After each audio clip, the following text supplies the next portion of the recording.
ரவா லட்டு செய்யும்போது இந்த மாதிரி செஞ்சிங்கன்னா ஒரு மாதம் வரைக்கும் கெட்டு போகாமல் நல்லாயிருக்கும். சாப்பிடும்போது கூட ரொம்ப சாஃப்டாக ஜூஸியாக இருக்குங்க.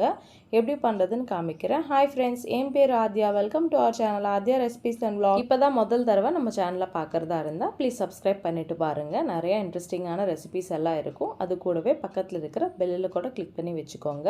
இந்த ரவா லட்டு பண்ணுறதுக்கு 15 நிமிஷம் இருந்தால் போதுங்க. டேஸ்டியாக பண்ணிடலாம். எப்படி பண்ணுறதுன்னு காமிக்கிறேன், நீங்களும் ட்ரை பண்ணுங்கள். இதுக்காக ஒரு 3 ஸ்பூன் அளவுக்கு நெய்யை சேர்த்துக்கலாங்க. ஒரு கடாயில் சேர்த்துட்டு உங்களுக்கு விருப்பமான ட்ரை ஃப்ரூட்ஸை எதா இருந்தாலும் இந்த மாதிரி கட் பண்ணிவிட்டு போட்டுடலாம். நான் இங்கே பாதாம் கொஞ்சம் முந்திரி பருப்பை போட்டுட்டேன். இது கொஞ்சம் பொன்னிறமாக வர வரைக்கும் நல்லா ஃப்ரை பண்ணி எடுத்துக்கலாங்க. இதெல்லாம் எடுத்துகிட்டு பக்கத்தில் இருக்கட்டும். இதுலேயே கொஞ்சம் திராட்சையை கூட போட்டுக்கலாம். போட்டுட்டு இது கூட கொஞ்சம் டபுள் சைஸ் ஆனதுக்கப்புறம் எடுத்துகிட்டு ஒரு பிளேட்டில் பக்கத்தில் இருக்கட்டும்ங்க. இப்போ இதே பேன்லேயே ஒரு 4 கப் அளவுக்கு சூஜி ரவையை போட்டுக்கலாம். அதாங்க பொம்பாய் ரவை. நம்ம உப்புமாலாம் பண்ணுவோம்ல, அந்த ரவையை ஒரு 4 கப் அளவுக்கு எடுத்துட்டேங்க.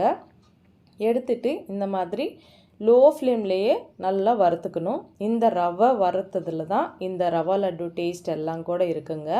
ரொம்ப பொறுமையாக ஒரு 10 நிமிஷம் இந்த மாதிரி லோ ஃப்ளேம்லேயே நல்லா வறுத்ததுக்கப்புறம் இதுலேயே ஒரு 100 கிராம் அளவுக்கு தேங்காய் துருவலை போட்டுக்கலாம். இது நீங்கள் ஃப்ரெஷ்ஷாக எடுத்த தேங்காவை கூட போட்டுக்கலாங்க. நான் ஸ்டோரில் விற்கிற தேங்காய் துருவலை வாங்கிட்டு போட்டுட்டேன். போட்டுட்டு இதை கூட ஒரு 10 நிமிஷம் நல்லா வறுக்கணுங்க. லோ ஃப்ளேம்லேயே வறுக்கணும். இந்த மாதிரி மிக்ஸ் பண்ணிகிட்டே வறுக்கணும். இதெல்லாம் கூட கரெக்டாக செஞ்சிங்கன்னா ரவா லட்டு டேஸ்ட்லேயும் ஃப்ளேவர்லேயும் ரொம்ப நல்லா வரும். இந்த மாதிரி லோ ஃப்ளேம்லேயே நல்லா வறுத்த பிறகு இப்போது இதுலேயே எந்த கப்பால் நம்ம ரவையை எடுத்துக்கணுமோ அதே கப் அளவில் 4 கப் அளவுக்கு சர்க்கரை பொடியை சேர்த்துக்கலாங்க. 1 கப்பு ரவைக்கு 1 கப்பு சுகர் பவுடர் சேர்த்துக்கினீங்கன்னா நம்மளுக்கு கரெக்டாக இருக்கும். இல்லை நீங்கள் சர்க்கரையை சேர்த்துக்கினா 1 கப் ரவைக்கு 3/4 கப் சர்க்கரை சேர்த்துக்கோங்க. அப்போ டேஸ்ட் கரெக்டாக இருக்கும். தித்திப்பு அதிகமாக இருக்காது, அதுவும் கம்மியாக இருக்காது.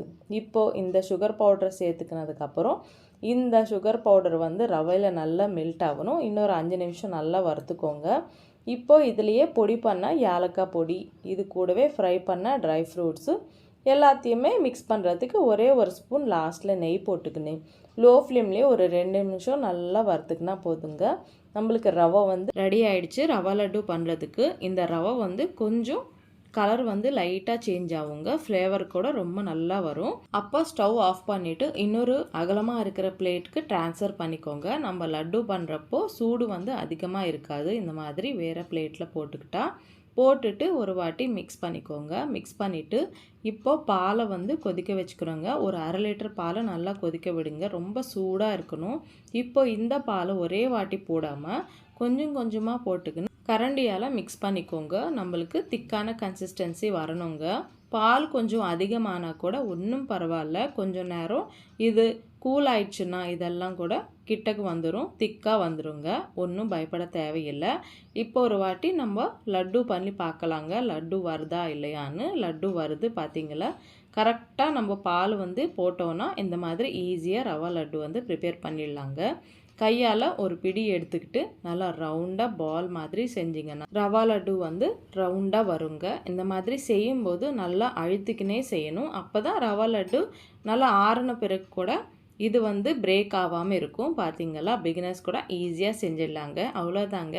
மீதி இருக்கிற எல்லா ரவையும் கூட இந்த மாதிரியே ரவா லட்டு செஞ்சுட்டு இனி சாப்பிட வேண்டியது தான். அவ்வளோதாங்க. ஒரு மாதம் வரைக்கும் எயர்டைட் கண்டெய்னரில் போட்டு கெட்டு போகாமல் இருக்குங்க. இந்த ரவா லட்டு ரெசிபி உங்களுக்கும் கண்டிப்பாக பிடிச்சிருக்குன்னு நம்புகிறேன். பிடிச்சா கண்டிப்பாக லைக் பண்ணுங்கள். உங்கள் ஃப்ரெண்ட்ஸ் அண்ட் ஃபேமிலி கூட ஷேர் பண்ணுங்கள். நீங்களும் ஒரு வாட்டி இந்த ரவா லட்டு ரெசிபியை ட்ரை பண்ணிவிட்டு உங்களுக்கு எப்படி இருந்தது எனக்கு கமெண்ட்டில் சொல்ல மறந்துடாதீங்க.